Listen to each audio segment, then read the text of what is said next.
കാത്തു സൂക്ഷിക്കുവാൻ വളരെ പ്രയാസമേറിയതും എന്നാൽ നഷ്ടപ്പെടുത്തുവാൻ വളരെ എളുപ്പവുമുള്ള ഒന്നാണ് വിശ്വാസം. നമ്മുടെ ശത്രുവും മിത്രവും നമ്മൾ തന്നെയാണ്. നമ്മുടെ പരിമിതികൾ, ബലഹീനതകൾ, നിഷേധാത്മക ചിന്തകൾ, ശീലങ്ങൾ ഇവയെല്ലാം തന്നെ അശാന്തി ഉണ്ടാക്കുന്നവയാണ്.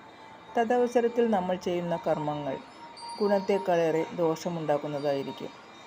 സ്വയം തന്നിലുള്ള തനതായ ഗുണങ്ങളെ കാണാതെ അലയുന്നതിന് പകരം ഉള്ളതിനെ യഥാസമയം തിരിച്ചറിഞ്ഞ് ഉപയോഗിക്കാൻ കഴിഞ്ഞാൽ ജീവിതം അതിമനോഹരമാക്കാം. നമ്മുടെ സ്വഭാവം, പെരുമാറ്റം, ചിന്തകൾ എല്ലാം തന്നെ നന്മകൾ നിറഞ്ഞതായിരിക്കാൻ ശ്രദ്ധിക്കുന്നത് നന്നായിരിക്കും. ഏതൊരു സാഹചര്യം മുന്നിൽ വന്നാലും അതിനോട് ഇണങ്ങിച്ചേരാൻ കഴിയുക എന്നത് ഭാഗ്യമാണ്. ഒരിക്കലും മറ്റുള്ളവരുമായി താരതമ്യം ചെയ്യാതിരിക്കുക.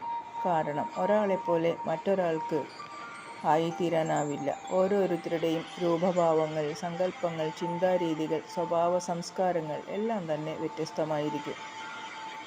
മറ്റുള്ളവരുടെ അവഗുണങ്ങൾ ശ്രദ്ധിക്കാതെ അവരിലെ നന്മകൾ അറിയാൻ ശ്രമിക്കുന്നത് അവരെ പ്രതി നമ്മുടെ അസ്വസ്ഥതകൾ കുറയാൻ സഹായിക്കും.